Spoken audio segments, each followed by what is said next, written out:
You either look at your adversity, like you look at your situation, you see adversity, or you look at it and you see opportunity. And if you start looking at everything that happens to you as what is the opportunity here, or it's like my friend Ed Milet likes to say, life doesn't so much happen to you as it's happening for you. And when you change your perspective and your mindset that no matter what it is, this is happening for me, well, even your worst, darkest days can be something you learn from and build off of. So it's a totally a mindset shift. The goal of the Best You podcast is to allow you to feel confident about what you need to do, why you need to do it, and how to do it in order to get closer and closer to your best you.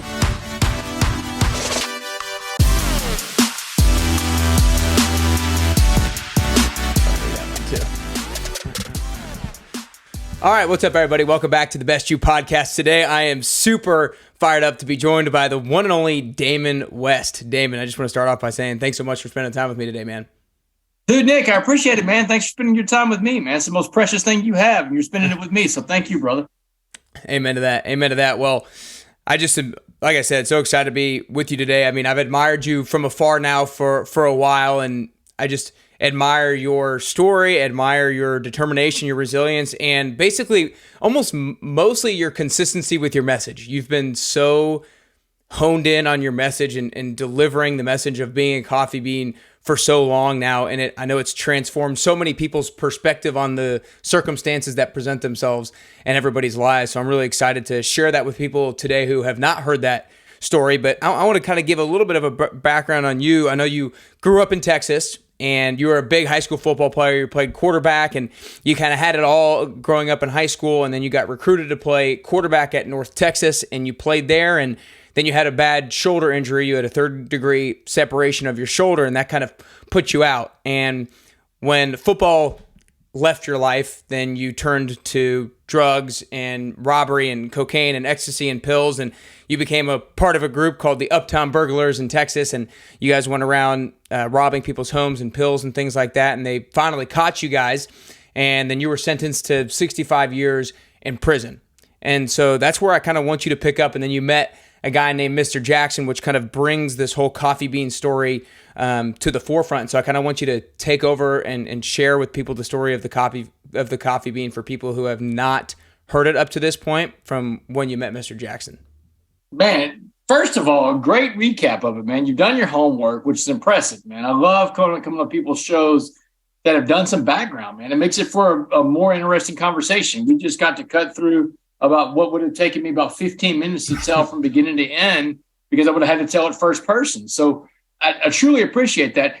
And to the point that you made about sticking on message, some of the best information, the best advice I've ever been given was from my best friend and co-author, John Gordon, who's also my mentor in life.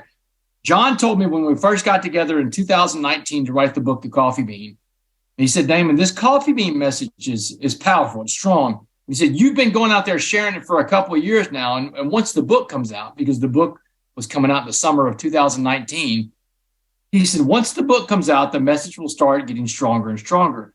He said, but you're not going to see results from that immediately. He said, but do not change your message. Stick with Be a Coffee Bean. Stay with your message. He said, because what the problem is, not just with speakers, but people in general in life, is they see that it's taken too long to get to where they want to go, and they get antsy and they change their message, or they change well, maybe this isn't working, I'll change that. He said, don't do that, because then you confuse people. As a speaker, he said, if you change your message from Be a Coffee Bean to something else, well, people will be like, was that the coffee bean guys or this other guy? What he's doing this other thing now? He said, but if you'll do that, the message will eventually take hold. And when it does, it's going to take off like a rocket ship. Now, he's telling me this back in 2019. He even uses Starbucks as an example. He's like, Damon, it took Starbucks like 11 years to open up their second store. And now you can't throw a rock, Nick, without hitting a Starbucks, right? Yeah. But I did it. I did exactly what John said, because John's been down this road before. He's already paved the road for me. And he was right. The coffee bean message took off, and now it's starting to catch hold more and more. That was the summer of 2019 that John Gordon gave me that information. Let's go back to the summer of 2009, when I was just sentenced to life in prison by a jury in Dallas, 65 years in Texas as a life sentence. And My mom has made me promise that I won't get into one of these gangs in prison, that I'll come back as the man they raised or not come back at all. Now, I have no idea how I'm going to deliver this, this promise that I made to my mom, but I run into this gentleman in Dallas County Jail that I call Mr. Jackson. And Mr. Jackson was an older guy, black guy, been in prison several times. And he was the most positive guy I've ever met, man. The guy had a smile on his face everywhere he went. I mean, you couldn't knock the smile off of Jackson's face. And every morning, this man would come up to my cell, to my bunk. He'd pick me up like a ray of sunshine in a dark, dark place with his positive energy. So one morning, he comes up to my bunk, and he's got a cup of coffee in his hands and a smile on his face. And he's like, West, I've been watching you. I've been watching how you're dealing with these knuckleheads and these dummies. Talking about you got to get into a gang. He said, man, don't listen to these fools. You want to keep that promise you made to your mom and your dad, then let me tell you what prison's really going to be like. So he starts telling me, Nick, what prison's really going to be like, about the racial dynamic of prison. Now, remember, this is a black man telling me that race is the overlying factor in prison, that everything is about race, and that the world is upside down in there, that this is a world where blacks have the numbers and whites don't. It's opposite of the free world. And he said, because of this, you're going to have to fight your own kind first, the whites. You're going to have to fight the white gangs. Then you're going to have to fight the black gang. But if you do all this, you'll earn the right to walk alone. He tells me the truth about fighting. He says, you don't have to win all your fights, but you do have to fight all your fights. One of the biggest lessons in life I've ever learned, Nick, because it tells you that some days you're going to win and some days you're going to lose. And losing is a part of life. You have to lose to understand where you're good and where you're bad and to get better. But he sees that when he's telling me this, man, he's looking back at this guy, and I'm looking back at him like a deer in headlights, all this violence and terror I'm about to walk into. And that's when he says, let me break it down for you a different way. He said, I want you to imagine prison as a pot of boiling water. He said, anything we put into this pot of boiling water is going to be changed by the heat and the pressure inside this pot. He said, I'm going to put three things in this pot of boiling water that we call prison and watch how they change. A carrot, an egg, and a coffee bean. So here, Nick, is where I first heard the story of the coffee bean. The summer of 2009 in Dallas County Jail, exactly 10 years before John Gordon and I write the book that becomes a bestseller called The Coffee Bean in the summer of 2019. So he said, first things first, Wes. He said, if I put a carrot in the pot of boiling water we call prison, he said, what happened to the carrot? And I'm like, well, Mr. Jackson, the carrot's going to turn soft. And he said, that's right. He said, the carrot goes in the water hard, the water of the prison. It'll turn the hard carrot soft and mushy and weak. The carrot gets beat, he gets robbed, he may get killed. You don't want to be the carrot. He said, what about the egg, West? What happened to the egg in the pot of boiling water we call prison? And I was like, Mr. Jackson, the egg's going to turn hard, man, like a hard-boiled egg. He said, that's right, West. He said, the egg has a shell that protects it physically, but inside that shell, that soft liquid core, the egg's heart becomes hardened. He said, now, if your heart becomes hardened, you're incapable of giving or receiving love. And he said, if you're incapable of giving or receiving love, well, then you've become institutionalized and you will not come back as someone your parents recognize because your eggshell will have swastikas tattooed all over it. Then he asked me, he said, what about the coffee bean, West? What happened to the coffee bean in the pot of boiling water that we call prison? And I didn't have an answer for Jackson that one. I didn't know what happened to a coffee bean in a pot of boiling water. And that's when Mr. Jackson, a man that looked nothing like me, didn't come from the same America I came from, didn't believe the same things I believed in life. Nick, this is the black Muslim man from the streets of Dallas, Texas. Man, I couldn't be more opposite from this guy if I tried. I'm a white, middle-class Catholic guy from a little bitty town called Port Arthur, Texas. But this man, so different than me, shared with me one of the most important and transformational messages I've ever received in my entire life when he told me, he said, the coffee bean in the same pot of boiling water will change the pot of boiling water into a pot of coffee. He said, because the coffee bean had the power inside it to change the pot of boiling water. He said, the power is inside the coffee bean. He said, just like the power is inside of you. And he said, everything in life is changed by the water. The carrots are changed by the water. The eggs are changed by the water. He said, not the coffee bean. He said, the coffee bean is the only thing that can change the water because it is the change agent. He told me, he said, everybody in life puts out energy, negative or positive. And he said, whatever kind of energy we put out, we attract back. The law of attraction. And he's telling me, he said, you either infect the rooms that you walk into with your negative energy, or you affect the room with your positive energy. And the last thing Mr. Jackson told me, the last 4 words the man ever said to me, he said, West, be a coffee bean. And that was it, Nick. Be a coffee bean, which became a call to action to me, and it became my mantra, and now it's become my message. Yeah.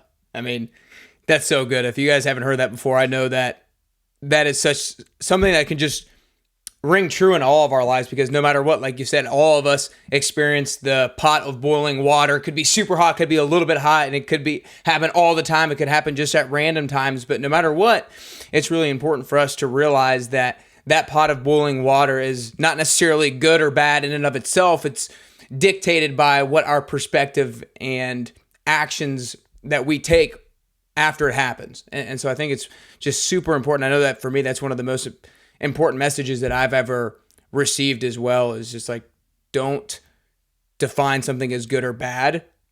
You can create the perspective you want to on the difficult situation. Yeah, because I mean, here's the deal. You either look at your adversity, like you look at your situation, you see adversity, or you look at it and you see opportunity. And if you start looking at everything that happens to you as what is the opportunity here, or it's like my friend Ed Milet likes to say, life doesn't so much happen to you as it's happening for you. And when you change your perspective and your mindset that no matter what it is, this is happening for me, well, even your worst, darkest days can be something you learn from and build off of. So yeah, it's a totally a mindset shift. No doubt. And like I told you beforehand, that's where I first found you on Ed Milet Show. I've been listening to Ed for years now, and that was one of the best interviews I know that he's ever done. I know that you feel the same way. That was just a money combination. But one of the things I want to ask you next is, when you were in prison, did you have hope that if you had good behavior in prison that you were going to get out early? Was there a hope of that, or did you have any idea as to whether or not you were going to be able to get out early if you did have good behavior? Absolutely had hope. Did I think it was a possibility? No. I mean, outside chance, yeah. I mean, my family and I, we planned for it. We put in the work for it to be a possibility. And when I say put in the work, put in the work the entire time I've been in prison, follow the rules, do everything I'm supposed to, take every class, become the best version of me. Like no matter where I am, I have to look for all the opportunities. I was doing all that. I put together this parole packet, and a parole packet is basically everything you've ever done. It's your best pitch. It's like your pitch deck to give to the parole officer that's going to vote on you. And so we put together this great parole packet. And do we have hope? Yeah, we have hope. And I'm going to tell you why that's so important, why it's such a good question, because hope is a necessity in life. Hope is the most important thing you can have. And when you lose hope, you live in a world where it's dark. In prison, hope is a thing that is in shortest supply. I tell people all the time that in my life, I'm a smuggler of hope, meaning that, people want to smuggle a lot of things into prisons. They want to smuggle cell phones. They want to smuggle dope, weapons, whatever. I smuggle hope. I get to go into prisons all over America and bring hope to the hopeless. Hope is so important. Have you ever seen the movie Shawshank? Oh, yeah, of course. Okay. So Shawshank Redemption. And so the movie is narrated by Red, Morgan Freeman's character, and it's talking about Andy Dufresne, the character played by Tim Robbins. And I ask people the question all the time, the same question I'm about to ask you. No right or wrong answer. But when you saw the movie Shawshank, Nick, did you think it was a story about Andy, or did you think it was a story about Red? Yeah. Which one? Yeah. Probably. I mean, I think on the outside, you think it's about. Probably think it's about Andy. Yeah, that's what a lot of people say, and that's okay. But it was about Red. Yeah. The reason why I think it's about Red. Now, when I saw the movie for the first time, the only time I saw it was in the 90s when it came out. But the next time I saw it was after I got out of prison. And my dad, when I first got out of prison, my dad wanted to watch all these prison movies with me. He's like, Damon, watch all these prison movies with me. Tell me who got it right. So we're watching Cool Hand Luke. We're watching them all, right? But Shawshank comes on. And I'm watching this movie and my perspective shifted. And then I thought Shawshank was Red's story. And it's Red narrating the story. And he's talking about this guy named Andy Dufresne come in. The reason why I think it's Red's story, Nick, is because Red's dead. Red has lost hope. And in fact, remember when Brooks made parole and he got out and he lasted a couple of weeks and he hung himself, right? The guy had been in prison for 50 years. He couldn't make it on the outside. and he hangs himself. He writes a letter to the guys on the inside. Red turns to Andy. He says, Red, I don't know. He says, like, Andy, I don't know if I can make it out there. I'm an institutional man, Andy. He even tells Andy those words, man. Hope is a dangerous thing.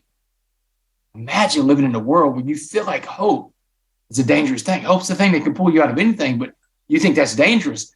But what did Andy say to Red? Get busy living or get busy dying. And that changed Red's life. It saved Red's life. I think it's a story about Red is telling the story about this guy named Andy Dufresne that saved his life. And if someone ever saved your life, you would tell a story about him too. Andy became the face of hope. And I had the face of hope around me in prison. My parents, man, they came to visit me over 150 times while I was in prison, man. They never let go of me. Yeah, I mean, it's like no one has that many visits in prison. I mean, Nick, if you had 5 visitors over 5 years, you're one of the richest men in prison. Man, I had a visit almost every weekend. These people never let go of me. I had hope waiting for me out there all the time. And that's a big difference. That's a big difference in life. Look, man, my story is something that is not just my story. It's a culmination of so many people's efforts to help me get where I am. I didn't do this alone, man. What happened in my life was a spiritual thing. It was a spiritual awakening. And I feel like in some ways that God picked me to do this because he's like, hey, you know, and not to get too philosophical, too religious on you, but like I told Ed in that podcast, I mean, I don't think God sets bushes on fire anymore. I think he sets people on fire. And that's how the proof that his existence is real. And that's what I'm living in right now. I'm living in this life that this isn't really my life. This isn't about me. This is a bigger story than what's going on about me. I mean, how does a guy get out of prison his first time on parole for the next 58 years till 2073, but knocks down all these opportunities, all these doors open up, all these amazing things happen, but it's about living a life of service and about being a servant leader, being there for other people, showing up, showing people hope, showing them the way. And the life that you see me living out here is the same life that I was living in prison. It's the same life that parole saw when they met with me back in March of 2015. That's 8 years ago now. Yeah.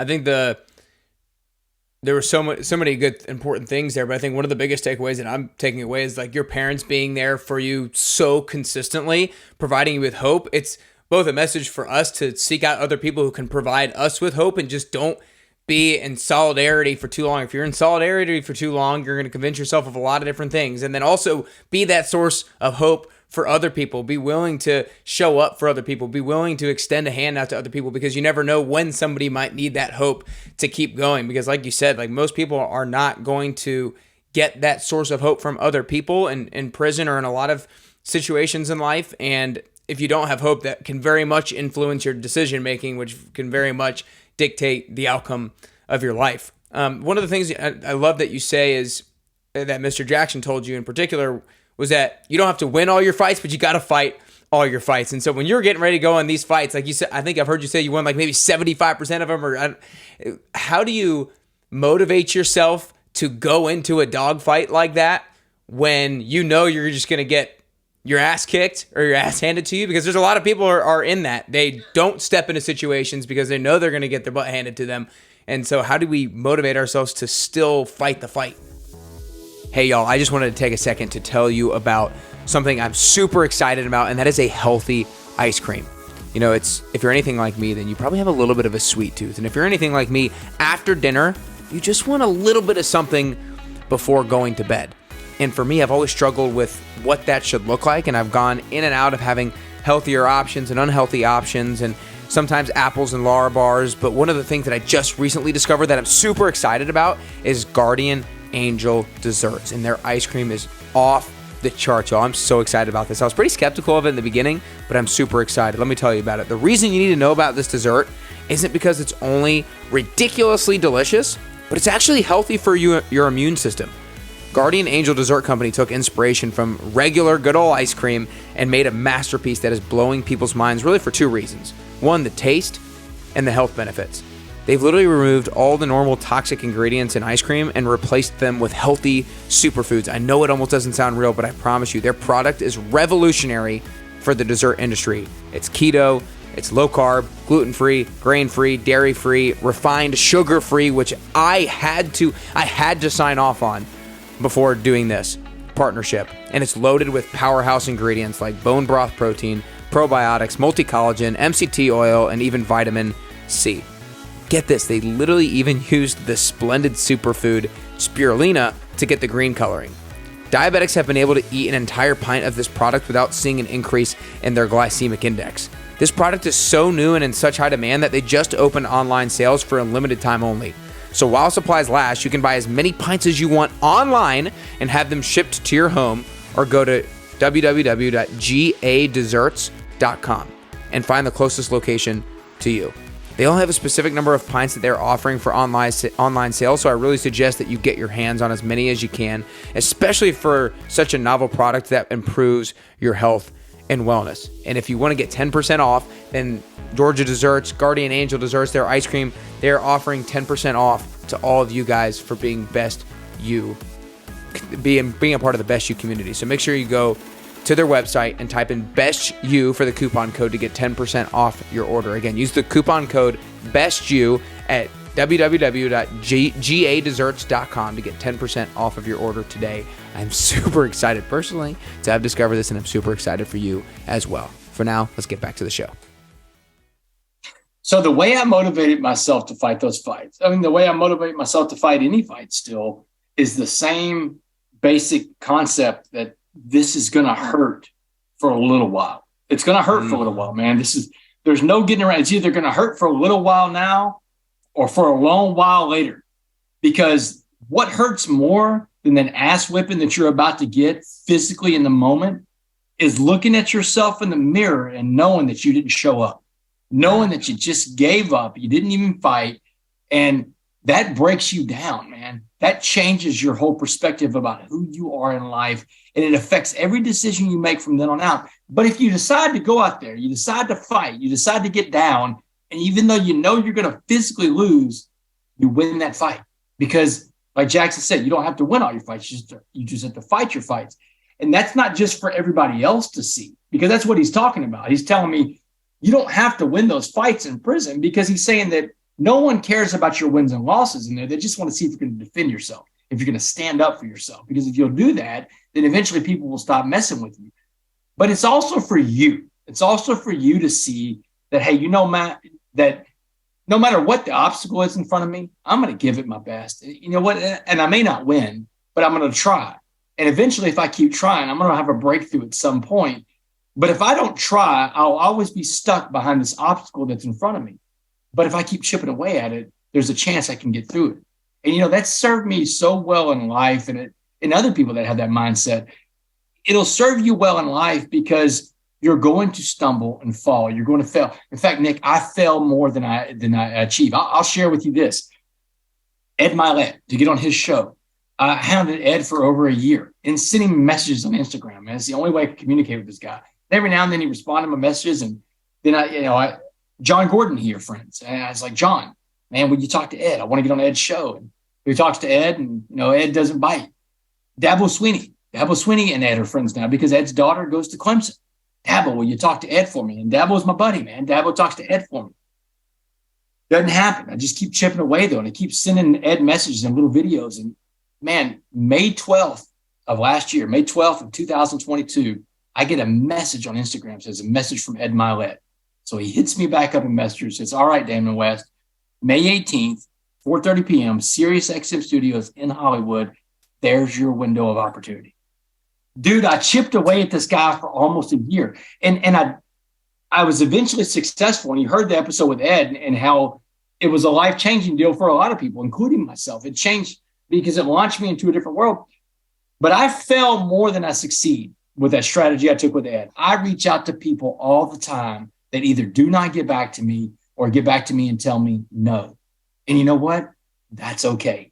80% of the time, people don't even respond back to me. But 20% of the time, they do. And now that the conversation started, I don't care about the failures I have in life. I learned something about that. But I also learned about myself is that I'm going to show up every single day, brother.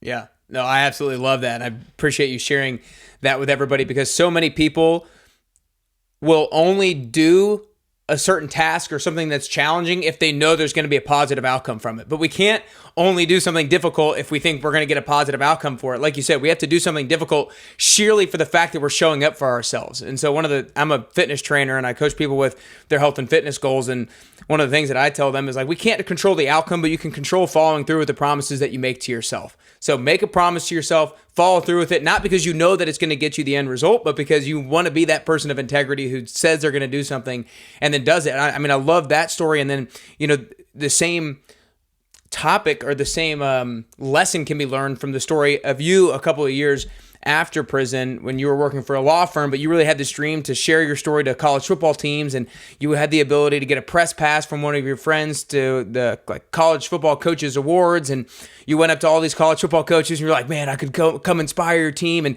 you're giving them your elevator pitch, and then you had talked to all the coaches besides one, and you were like, I should probably just go. It's not going to do anything with this last coach, but then you kind of found it within you to just do that one more to go up to Dabo Swinney and talk with him, and then it wasn't until maybe 4 months later that he hit you back up. And I think it's just so powerful, the message of do the difficult thing, regardless of whether or not the outcome is achieved, but just because you're showing up for yourself. Absolutely. That's it. Show up for yourself. Do this for yourself before you do it for anybody else, because you're the one that you're going to be around yourself more than you're going to be around anybody else in life. You have to spend 24 hours a day with yourself, except for the time when you're sleeping. But you got to do it for yourself first. And you made a really good point a while ago, and when you were talking about getting outside of yourself to be the best version of you, something like that you said to that effect. And that's so true, because when we get stuck inside of ourselves, we get so lost in this mindset. It's almost like a seemingly hopeless world. It only seems hopeless because it's not really hopeless, but you get stuck inside yourself. Man, the best way to do that, get outside of yourself, man. If you're having a down day, find someone else to help out in their problems. Because when you throw yourself into other people's lives and their problems, and you're helping other people, you can't get stuck in your own. And a lot of times we find out when we help other people out with what they're struggling with, we find out that our problems aren't really problems at all. They're just inconveniences. Somebody told me in AA, and I'm really big into AA because that's my 12-step program recovery that I work with the rest of my life. But they said one day in the meeting, man, if we could all throw our problems onto a pile, and then we could walk up to that pile and we could pick up someone else's problems, there's a very good chance we'd walk up to that pile and pick back our own problems and throw them over our shoulders. When you see what other people are dealing with in life, you'll be grateful for the problems that you have. Because a lot of times our problems aren't really just problems. We have this amazing thing in life called perspective. And this perspective tells us what really is a good day and what's a bad day. And we know what a bad day looks like because we've all endured a bad day. A bad day is a very, very bad. Bad days are days like someone dies, a relationship fails, a marriage fails, a job is lost, a career is over. These are bad days, man. These are defining fork in the road. And most of the time, these days that we call having bad days, they're not those. But we lose sight of the perspective, and our mind tells us, oh, this is terrible. No, we have to be able to step back and say, hey, is it one of those? Did someone die? Did I lose a job? Did I lose a relationship? And if it's not one of those days, then this is an inconvenient day. It's like traffic, Nick. Some days you sit in traffic and you're like, man, you're so angry, you're irate because the traffic is bothering you. Then other days you're sitting in traffic and you're not bothered at all. Is it the traffic or is it you? It's always you. It's your mindset. It's the way you see things in front of you. So we have to be able to apply perspective to know what a bad day really looks like, because we've all earned this in life. Use what you've earned. Yeah. I think that's such an important point that you brought up is when you go, obviously we want to live a life of service and help other people solve their problems because, when you solve other people's problems, it provides you with a lot of meaning. But also, like you said, I never necessarily thought about it that way. When you figure out what other people problems are, you get perspective because you're like, oh man, they're really going through something. What I'm going through really isn't even anything. And I think that is such a powerful thing to realize. And that's just another reason why we want to make sure we help other people solve their problems, not just to actually help them and provide us with some meaning, but to provide us with just general perspective as well. Absolutely. 100%. Yeah. And look, all pain is relative. If you say it's the worst pain in the world, it's the worst pain in the world, but not all pain is equal. Yeah. All pain is relative, but not all pain is equal. Some is Yeah. worse than others. Yeah, no doubt. No doubt. Well, I want to make sure I get you out of here on time. Before I ask the last question here, Damon, I just want to acknowledge you, man. Like I said from the beginning, I think I'm glad that you ran with me acknowledging you for the consistency with your message, because as an entrepreneur as well, we can get shiny object syndrome sometimes, where we want to kind of change our message and we want to go this and then try this and do that and then try that. And being so consistent with a message that is so powerful is something that's very difficult to do, but it's so powerful for other people, for it to really hammer home into their brain. And I know it's going to just continue to impact thousands and thousands of more lives. So I want to acknowledge you for that, acknowledge you for the transformation that you've made in your own life of gaining perspective and being able to show up for yourself regardless of circumstance. So really want to acknowledge you for that. And I know everybody, after hearing today, if you have not read The Coffee Bean, make sure you go grab it. You can read it in 15 minutes. I think I read it in 15 minutes the other day. My girlfriend read it in 15 minutes the other day. My parents read it before I interviewed you. I was like, y'all got to read this thing. It's awesome. And so I know everybody's gonna want to go grab The Coffee Bean. Make sure you follow him on Instagram at Damon West 7. But Damon, the last question is, in order to get closer to the best version of yourself, I believe that it's a constant journey. I don't think that we actually ever get to that best version, but I also think it's a unique journey. I think the way that I'm going to get closer to the best version of myself is going to be a little bit different than the way that you get closer to the best version of yourself. So the last question is for you personally. If there are 3 things that you could currently do, or 3 things that you could currently work on to get closer to the best version of Damon West that you could possibly be, then what are those 3 things that you could currently do or currently work on? Yeah, and it's something I work on every single day, spiritually, mentally, and physically. Spiritually, I have to always make sure that I get in the right frame of mind right away with meditation and prayer in the mornings, and ask God, hey man, God, put in front of me what you need me to do today for you, and let me recognize it when I see it. That's going to get me in a focus of being a service towards other people. Mentally, working on myself, feeding myself the right stuff. You are what you eat. It's not just about food. It's everything you feed this brain of yours up here. And you're going to look like and act like on the outside what you feed it on the inside. So we have to feed ourselves the right stuff. And physically, we've got to take care of our bodies. We get one body in this life, Nick, and that body carries your soul. That's why it's so important to take care of. You don't have anything else to carry your soul around this earth. So we've got to take care of those bodies that we've got in life. That means we have to get enough rest, eat the right foods, get a little exercise in every day. It just takes a daily commitment to these 3 things to become the best version of you. And you either find an excuse or you find a way to work on these 3 things every day. And I want to also say, Nick, I got a book coming out February 1st, 1 month away, with John Gordon. It's the last book in the Coffee Bean series. It's called How to Be a Coffee Bean, the 111 Principles of Being a Coffee Bean. It is going to be phenomenal, and it comes out in 1 month, man. So looking forward to that book coming out, and thanks for letting me come on your podcast and talk about that too. That's awesome, man. That's awesome. Last thing, I just want you to repeat the question that you ask yourself from the spiritual perspective every morning, because I think it's so powerful. I ask, it's a prayer. The prayer that I say every morning, I ask God for 2 things. And this is really the only time I ask for anything from God. I say, hey, God, put in front of me what you need me to do today for you. And let me recognize that when I see it, because I don't want to miss that. Amen. That's it. That's all I need. Boom. Great stuff. Well, that's all we got today, Damon. Really appreciate it, man.